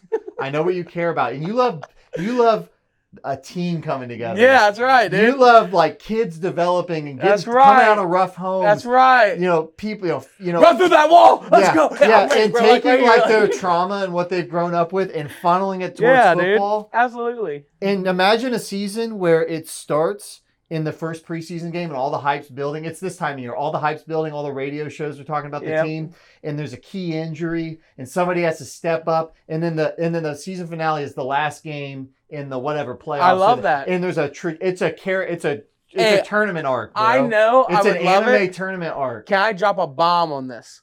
Supernatural is 19 seasons, and my wife will not let me pivot until we watch it all. Oh, you've got to, dude. I've tried. How many more seasons you got? But you blow through season 2. You blow through season. We do. Tell her, hey, I need this because it's football time. This is the time to watch that show. Because football's Sundays already, though. So it's I'm with you. Watch it. It's on my radar. She just really was like, I want to watch this, and so we've been watching it. And I will say, I'm not hating it. It does like. How do I put this? I hate keep saying it does CW you, but it's like the drama's good enough to be like, I'd watch the next episode. You know what I mean? Yeah. I'm sure Friday Night Lights is amazing, and I will. Seen it in 17 seasons. I will watch it. Maybe my wife will get sick of this eventually, and then we can pivot. Or I need a break. Maybe I'll tell her I need a break. I gotta imagine you're gonna need a break at some point. Yeah. Although you watched 19 seasons of South Park between 2 podcasts, so you will blow through. Well, that's different because I can watch it like at night, and I already know it's. Oh, are you guys sitting down and watching episode by episode? You will never finish that show then. Well, maybe you will. Me and Jess, it is like we probably average. It is like getting this. You need a chart of the elements and like the stars to align. We average. I probably something. I mean, this might be a deeper conversation. We probably average 3 to 4 episodes a week. Right now. Okay. Please watch. Then watch Friday Nights alone. Just when you. So you normally watch that with her. Don't watch that with her. Just watch it on your own. Like leave her. And then you'll be like, you need to watch. Just watch Friday Night Lights when you're alone. When we're watching stuff upstairs, we blow through stuff because we watch it when we eat. That when we eat dinner, that is when we watch shows. Yes. So we get very consistently through shows, but when it's a show I really care about, like Lost or Breaking Bad or whatever, I get the Blu-ray. And it's like an experience, and we have to come down here. Come on down. Get the dogs down. Get the popcorn. And get the popcorn and like watch it on this huge screen down here. And that's what we've been doing Twin Peaks, and we're working our way. Like it is slowly. Nice. We will watch it, but we can I guess go into that. But yeah. like, on the return, and I think we're on episode 13 on our rewatch. We've already seen it. I think you're just a bit ahead of me. Yeah, so we're on 13 double check where I'm at. and or about to watch 13. I think is what it is. But yeah, second time through, I absolutely freaking love this show. It's so freaking funny. The scenarios they set up is just so fun, and it's very cool. It's very just a lot of freaking cool stuff happens. It is Phil, and I've told this before of like we are at the same point. We've watched 13 episodes also. It's similar to it is just similar to Guns of the Patriots in that like they keep throwing in these characters yeah, people haven't that's seen. a good comparison. And I think if you have not, but the thing is like if you're watching Twin Peaks: The Return, I'm hoping you have seen the other Twin Peaks, like because there is a lot of story stuff and the little. Because if you I can't imagine anybody watching this for more than 10 minutes if they haven't seen it. I don't think anybody is watching. Like if you step back, it's really funny to see these ancient actors and actresses. Yeah. And they're just in there for like a second, but they're doing it for the fan. You know what I mean? Like, and I love that. I love that they put in like freaking the doc for like a second. You know what I mean? They put in like these people for just like a millisecond, and it's like that's cool. Like it's like heartwarming stuff. But they don't spend much time. They have a lot of new characters, a lot of new stuff. They jump between all these different places, in America. But it still has extremely creepy stuff. Yeah, I'm still really much loving it on my rewatch and stuff. But I'm a sucker for it. It's my first time through it. We're at the literal same exact point. We've been synced up most of the way, except for when you missed an episode. Yeah, I missed an episode, and you were like, "That was very important." I was like, "Oh yeah, we skipped that one episode." Did you ever go back and rewatch it? We did, yeah. So it's interesting you mentioned Guns of the Patriots, which is your favorite Metal Gear, right? No, but it's one of your favorites. I love that's how they ended Snake's story, Solid Snake. Because I like all the Metal Gear games. Guns of the Patriots is always lower on my ratings. Sure. And it's so funny you mentioned that because the things I like about this and the things I don't like about this has in common. So Guns of the Patriots had this guy who's like a riff on the first game that was like pooping. Yeah. You know that guy, Johnny? Yeah, Johnny. And like he's in the first game of Metal Gear Solid, they catch him pooping for a second. It's like this funny thing, and then he's gone. He's just a guard. Yep. But they bring Johnny back in Metal Gear Solid 4, and he is a character. Yes. And he is in every chapter. Yeah. And he is still pooping. They catch him pooping. And he like marries one of the main characters in the game. And the game ends like with his wedding. And like they take this thing and they just drill it into the ground. Yeah. And I absolutely hated it. But I understand it's hot or cold for some people that like it. I would say this show has things like that where it is taking somebody that was like a bit player or whatever. It doesn't really matter what it is. And it is drilling certain things into the ground that I am like, get on with this, please. Yeah. But it has other things I really like. And I mean, you're different on that because I love that. Like the Johnny that they took the most insignificant character and now he's like a part of this finale thing. Yeah, so we're just opposites on that. I just and love so I'm glad you brought that up because it's helping me contextualize what I like and don't like about Twin Peaks Return. Mm. My biggest thing that I like, I'll say this is, it is its own thing. It is not trying to be the old Twin Peaks, and I really respect that. And they are, there are things that have given me goosebumps where it's like, there was this mystery around this body that had no head. Yeah. And when they reveal like whose body that is, it's like, oh, okay, because it was like, that's really cool. Yeah. And they're doing things that are very graphically violent. Yeah. That come out of nowhere kind of, and it kind of slowly builds and then it's like really intense. And that stuff's really cool and I like it. The thing that's kind of killing me a little bit is the pacing of this show. And I don't mean like long drawn out shots or anything. I'm cool with that.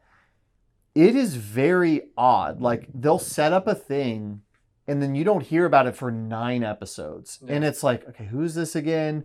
And then they'll have other things where it's like 2 episodes in a row, you'll get a lot of Bobby and Shelley. And it's like, okay, we're building something. This is cool. And then they're gone for 6 episodes. It's fine. It's not my cup of tea. Like the way he paced this show is not typical to a TV show. It's also not typical to a movie.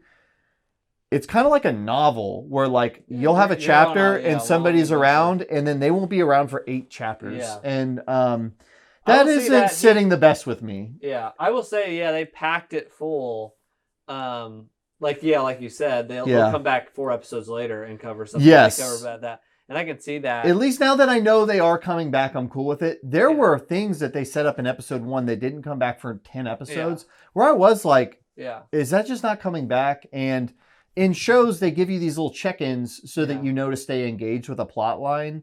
And I feel like this doesn't have a lot of that. For better or for worse, it doesn't. There is one thing. There is a Jar Jar Binks of this show. Okay.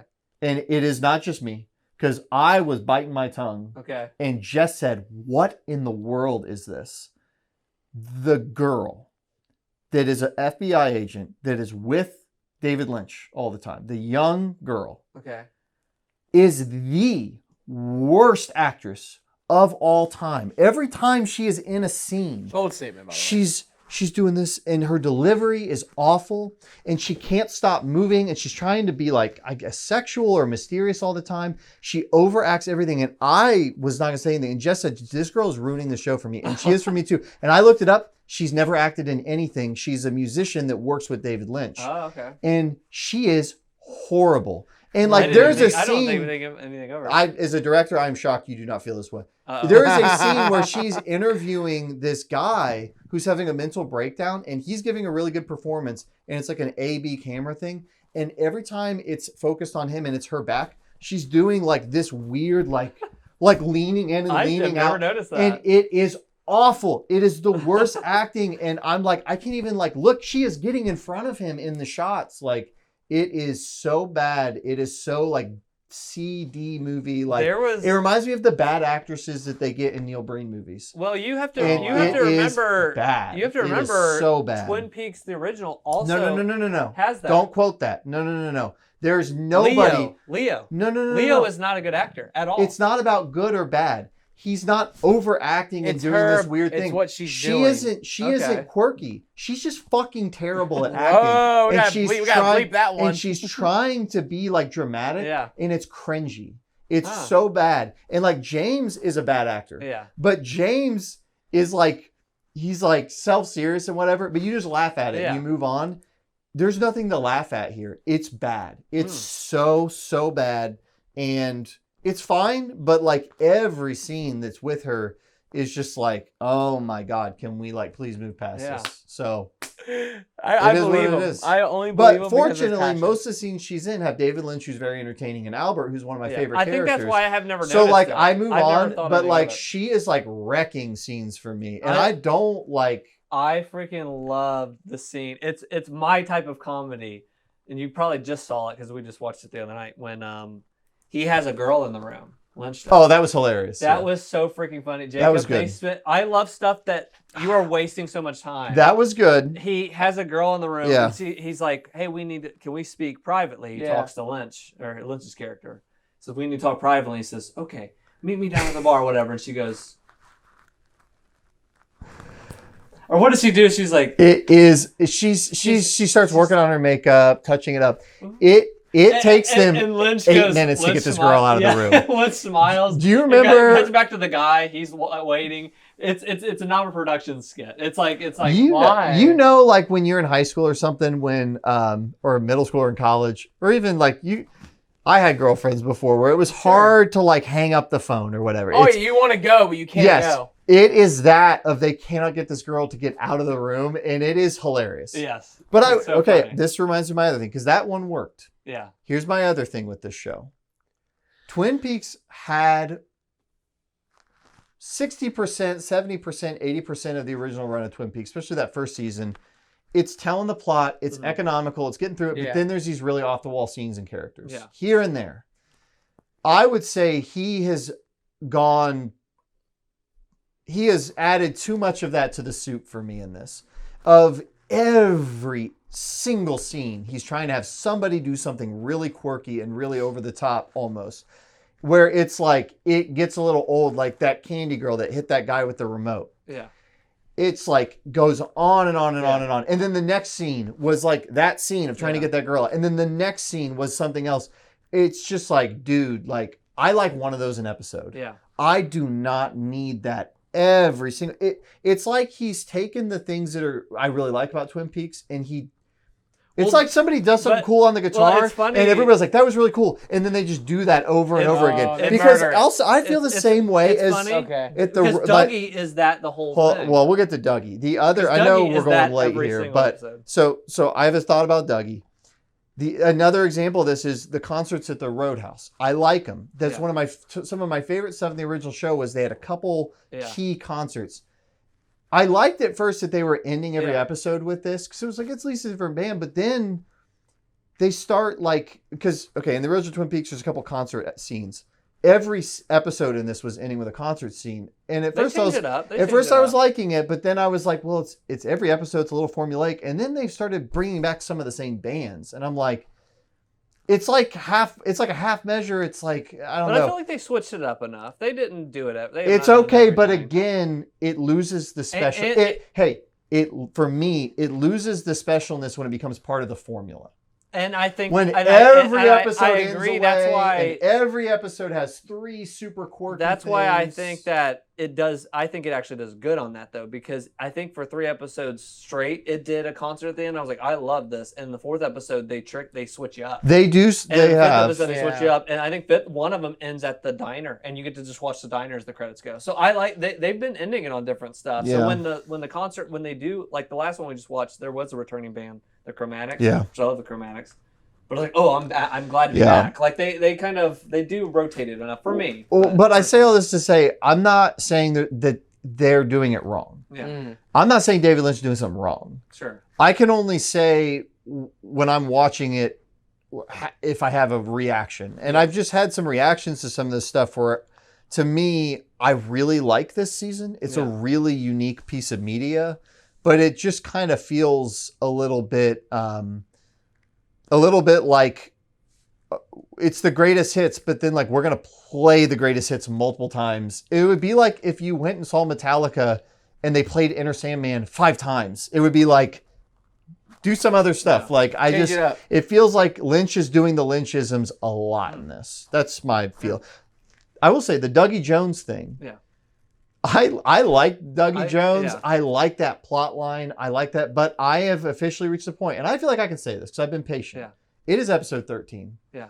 I miss Cooper. Like, I knew we were in for some basic. Okay, Cooper is the main character of Twin Peaks. Yes. At the end of the 2nd season of Twin Peaks, something happens to him, and you're like, he's going to be gone. Not dead, but he's gone. In this show, they have to bring him back. Oh. He's not back. He's not back, but he's almost like a vegetable, but he's in a guy's body, and he's going about his day. What? And his name's Dougie Jones. And it is funny. And the Dougie stuff is funny, but... I love it because they keep going with it. We're 13 episodes and I agree with you. And I think it becomes funnier and funnier because he gets...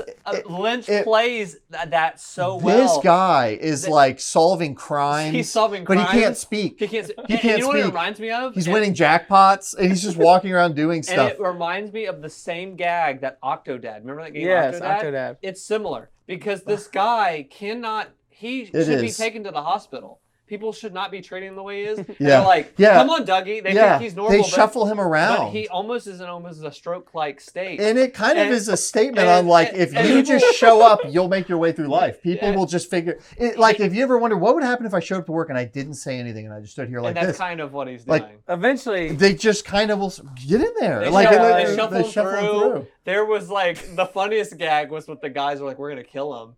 And he has a dream, and he's like, we can't kill him if he has this thing in the box. If he has this pie in his box. He runs up, and he goes, it's the pie. It's the pie. It's the box. And it's like, he keeps getting out of everything Looney Tunes style. But I get the complaints. But but to finish my thought on Dougie. I love some of the things you mentioned that you are irked by. I get that. I eat that up that's a taste thing. Dinner. Yeah, it's a taste thing. To me, it's the Guns of the Patriots thing. When the submarine comes out of the water and it's the Mount Rushmore of the 4 snakes on the on the submarine. I was like, we've left the planet. And that is this game is like it's the Mount Rushmore of Twin Peaks. And but I will say the Dougie Jones stuff I've enjoyed. Yeah. But I am like, okay, if there's only 5 episodes of Twin Peaks left in existence, because I think there's 18 episodes or whatever. I'm on episode 13. Okay, there's 5 left. Yeah. Give me Agent Cooper. Like this would be like if they had 3 more Star Wars movies and Luke comes back, but he's in another guy's body called Dougie Luke. And he's just walking around the Jedi Temple like this. And he's incapable of doing anything. By the 3rd movie, you're like, all right, wake up. The gag's over. The gag's over. And I am like ready for that. Yeah. I don't dread the Dougie stuff because I like it. It's funny, but I miss Cooper. Sure. Cooper is Twin Peaks to me. Yeah. Okay. Cooper walking around being his quirky self. And we have had 13 episodes without Cooper.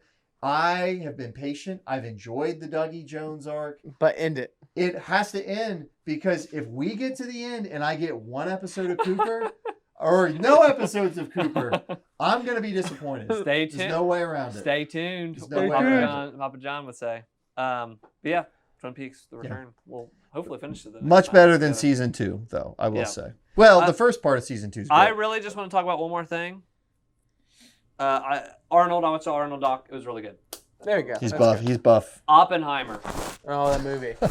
I missed this, man. Did you I didn't see it. No, I wasn't able to go. No. I had to miss. We had tickets and I had to miss spoil it. some things? You do your review. I mean, really? 'Cause I kind of want to see I feel it. like Really? I Okay. feel like I know what happens. I mean, I know what happens. This is but, like he makes the bomb. Yeah. I get what you're saying. There's just one element that's very, very funny, and people have memed, and I really want to talk about it. Okay, go ahead. No, I really, really liked this movie a lot. It is funny. There is like, because in all the other Nolan films, there's like a crescendo and all these like, the music is a big part of all these and like, they have like 14 things going on at the same time. And they do that with this. And I was cracking up. I was like, this dude can really do this formula with anything. Because really, this movie has one thing, like the bomb is like the most action thing. But everything else is just talking. Yeah. It's just talking.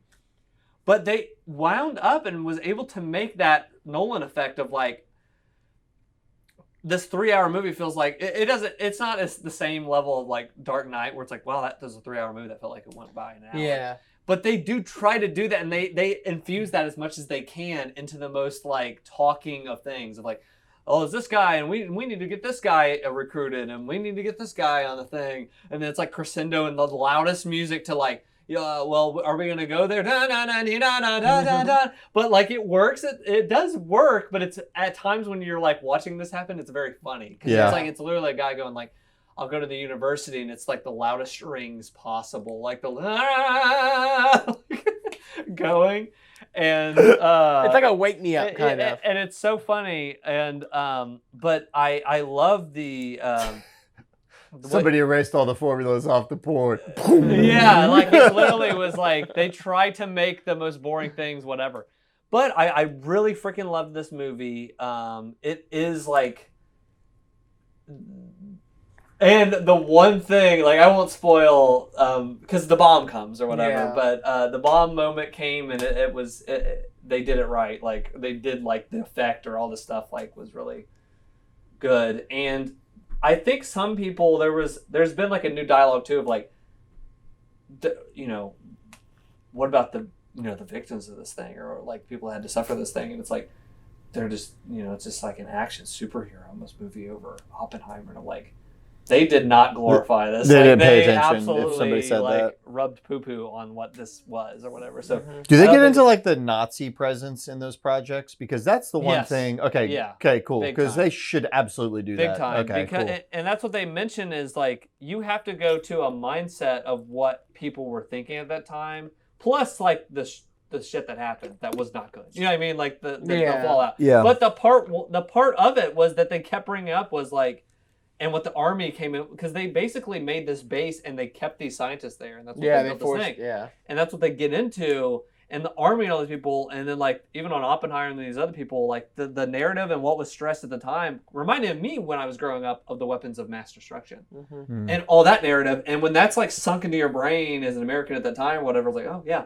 So the same thing here. It's like, are we gonna let the Nazis get to it first? Or are we gonna let whatever? And I saw some people online, it's like, that was a stupid narrative. It's like, well, I lived through like the weapons of mass destruction. Yeah. Like stuff can be shoved into your it's head. Space race, it's AI. You might not want to necessarily pursue it, but when you think someone else might be pursuing it, and there could be a serious problem if they beat you. Yeah. And at the context of the time, and it's okay. And he does have like regret they show in the movie and whatever else that happens with him. But like, I was gonna say something, but I'll wait. What? The Destroyer of Worlds podcast. Yeah. Now that you've seen this movie. Yeah. Is so good. I don't know what happened when you were listening to it. It literally gave me an existential like awakening at the end of that. I wish it did it for us, but you got to stick with it. A lot of it's a lot of setup. There's a lot of setup. Yeah. And for 3 hours, I felt like we looked at it and we had to shut it off because it was like, and the bomb was the side. It felt like if an ant. That was not my experience. Waterfall landed on. He talks about this. He talks about all this stuff. And we were like, oh, they're gonna get into the history. It's like, and we talked to Joe Gillison, and Joe Gillison said it was the equivalent. Did you download the same thing? You left metal in a microwave for 14 minutes. Which podcast did you download? Which podcast did you download? It was the 9-hour one. It was the Destroyer of Worlds. Because and then we were like, okay. And we kept driving, and then like another hour went by, and it was like, and when we talked to the Japanese, it literally was like if a stick of dynamite was in the closet. You're lost. You need God. I don't know what to tell you. I swear that is, and I look at Chelsea and I'm like, we're done with this. Anyone else, feel free to go listen to Destroyer of Worlds. Destroyer of Worlds podcast. Hardcore history. Hardcore history. Let me know if he just talked about microwaves. I turned it up. All the guy talked about was John F. Kennedy and the history. That's all he talked about the whole time. He literally talks about how it got made. And then maybe in hour 5 he did. And then he talks about hour how 1, 2, 3. The best. Here's why this podcast is so good. And just skip past the first hour if you're gonna be that way about it. Because listen, he talks about not just how the bomb got made and that it got used. Then he talks about how we entered this new atomic age. In a microwave. And it was the first time that a weapon got used that literally no one else had access to, that the governing body that had the weapon didn't use it to conquer the world. He talks about the Bronze Era and all these other eras. Maybe in hour 8, but I didn't hear any of that. When a new technology ever come out, they always, all of the Mongols, they always would use the new siege technology, whatever it was, to conquer the world, and that America didn't. And that really was a turning point. I'm sure it's interesting. And then he talks about every president after that. There's an hour on how every president treated the bomb and used it. Yeah, he's got 5 hours on. It's amazing. He talks about how powerful the bomb is for so long. And he's like, we interviewed Richard Duda. And he said the power. You can't be helped. Unbelievable. You'll watch 12 seasons of Walking Dead. And you can't. He said, here's the thing. The way you're describing this thing, podcast is complete polar opposite. I know. I couldn't have had a more I'm convinced you both watched something different. I'm convinced we did too. We did not. I'm so convinced we watched a different Leftovers. I swear to God, I have a joke file on the Plex or something. I have like the Russian knockoff or something. Okay, but I want to spoil one thing in this movie. Go for it. Fine. And I've seen other people meme about this, and when I saw it, I was like, I thought the same thing. Albert Einstein shows up in this. Yes.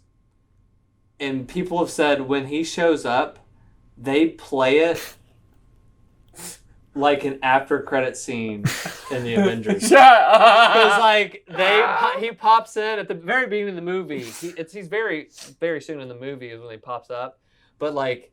He's at this lake. He's like, oh, he's, your friend's over there. Oh, yeah? He's there. And he walks up at the pond. He's like, how you doing, Albert, or whatever. How you doing, Albert? and they do a medium close-up. You know what someone should do? Does it say, like, what does it say? Is it, like, really a post-credit that happens? Hold on. I have a genius idea. He does it then, and later in the movie, a car moves, and he's standing there. Like, they do that reveal, like, he showed back up or whatever. But they play him like a superhero. But it's very funny. It wasn't bad. I love that they did that, but it was... Was it like a dig at... Or was it just... No, it's just... The way they reveal this guy is Marvel. Like he is a Captain America. but he's literally just Albert Einstein. But the way they reveal him and that his mythos. If I don't have an Einstein movie now, I got a guy. He studied at Oxford. I mean, it's similar. It's similar to that. But oh, that's funny. Whenever he shows up, it's like, oh, that's Captain America. But I thought you were saying like they did like an Easter egg where they did a literal end credits, and then like it would be like. What do they do? The Avengers will return. It'll be like Einstein will return. Albert Einstein will return. Einstein will return. And if they did that, I'd be like 10 out of 10 movie. That's hilarious. Yeah. That would be funny. Now that made me think somebody should do an American history like connected universe. Yeah. Like George Washington could be the first one that they do, and then at the end it's like why Benjamin Franklin's like getting his kite out, and it's like just like connecting all the way through. Yeah. George Washington's like on his deathbed or something. He's sitting on his porch. And out in the front yard, you see a little kid with a kite, and he's like, "You should stick with that. Maybe it'll do something someday." And I never tell a lie. Washington or whatever. And people go, "Oh shit, that's Franklin." Yo, you know that is. Hey, Franklin's coming. You could do Washington, Lincoln. Yeah. You could adapt Hamilton into that universe. Whoever's near in history comes up and it's like it's a kid and he's got really poofy white hair and they're like, oh, the kids make fun of me because of this white poofy hair, and it's like, bro, you know what? Name him Albert. Albert. What's your name? Albert. Yeah, it's like I'm trying to think of when they would do the Robert Kennedy. It's like the idea of like, dude, they could do some funny stuff. Yeah. Really messed up though, but funny. It could be. Gosh, I'm all in. Why are we not directors? Why are we not producers? What's your name? I'm a director. Abraham. Where are you from? Or what's your last name? I don't have one. Where are you from? From Lincoln. Abraham Lincoln. It's like the Solo. Oh, you're all alone. Han Solo. Lincoln, huh? You remember that? What's your name, Han? What's your last name? I don't have a last name. Han Solo. Dude, when that happened in the theater, here is me. Hey, I went to sleep. I was like, I'm done. I'm out. I wasn't gonna talk about this, but my wife and I, we started watching through with the Star Wars like chronically, so we like all throughout the actual beginning and whatnot. We got to Han Solo. I like that movie, but my favorite thing was she was like, "That was a Star Wars movie," and I was like, "Yeah, it was." Well, if you're watching it chronologically, that is the first one off of the prequels. Yes. I could see that being... Has she ever seen these? No, never. What are you doing? You're taking her through chronologically. I know, right? She is going to... Oh, I got to talk to this girl, man. Because she's just like, this is crazy. Like, and so Did she like it? We watched through Obi-Wan, and then we watched she's liking some she probably thought that Darth Maul setup is hot shit, and then he's never going to show up again. Because all she's seen is Phantom Menace. You want to know why? And then Solo. Yeah. She's like, oh shoot, this is about to get crazy. We're sitting there, and I love teeing this crap up because my gosh, you want to know why? We watched Kenobi, and the moment when like Kenobi and Vader faced, she was like, oh, he's back! And I'm like, dude, you have no idea. So we watched the Solo, and we're sitting there like, and with the entire time, she's like, this movie's not that good. And I'm like, yeah, but it has some fun moments. But at the end, she's like, wait a minute. And I saw it, I was like, oh, it's just connected the dots. She's like, I know him! And she got up, and I was like, you're never going to see him again. What a hilarious way. No, you shouldn't have told her because she would have been watching Rise of Skywalker. No, I didn't say back up. I haven't said a word. I haven't said a word. Tell me, at what point in which, this is me watching Twin Peaks, at what point, you got to tell me when she says, when is he coming back? It would have been a better reveal in Rise of Skywalker if he came back. Oh, yeah, 100%. That would have been better than the Emperor. No, I'm with you. Because it would have been the first and the last movie. But that's what I think. That's when we talk chronological and like you talk about that idea. For me, that's been my T. So that's why we took a break from it. We're going to jump back in to watch the other 3 movies. And that's when I'm like, hey, this is when it gets really crazy. Because she knows some stuff, but she doesn't know all of it. But when we get to the final 3 movies, I know she's going to say at some point, is that guy in the mask Maul? Like, she might say that. And when she does, I'm going to just lose it. Because she is fixated on Maul. She thinks Maul is the big bad. So wait a minute. Walk me through what she's seen, because she's seen Obi-Wan and I haven't even. So I'm just trying to understand. Okay, so you haven't seen Obi-Wan? Oh, no. Okay. So but yeah, I don't care. You're fine. We watched through the prequels, and then we kicked right into Obi-Wan, because chronologically that's where it kicks into. Okay. Picking up right after that. Then we watched Solo. You're burying the lead with her on the what's good Star Wars. Well, we're just trying. I want to watch it where like in her world, Revenge of the Sith is the best Star Wars movie. Hey, it was the best one. Okay, keep going. So now we just finished Solo. So now we got to do Bad Batch. You're gonna take her through the animated stuff. No. What's the new one that just came out? No, not that one. The newest one that just came out.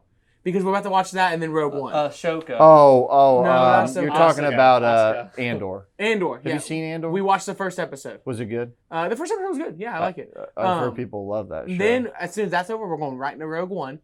Because you know what's going to be awesome? I'm going to try to get her to do it. I don't think she will. I'm going to try to watch Rogue One, and I'm going to try to fire New Hope right after it. Because that way you can see the parallel of the two scenes. That's a good idea. And I'm going to be like, yo, how cool is that? Like, that's cool idea. So that's my plan right now. But, yeah. So... you're gonna have to tell me. Let's check in each podcast. So what was her movie by movie take? Thumbs up, thumbs down. First movie was fun. She said it was really good. She said you can tell it's old, but she still liked it. I like Phantom.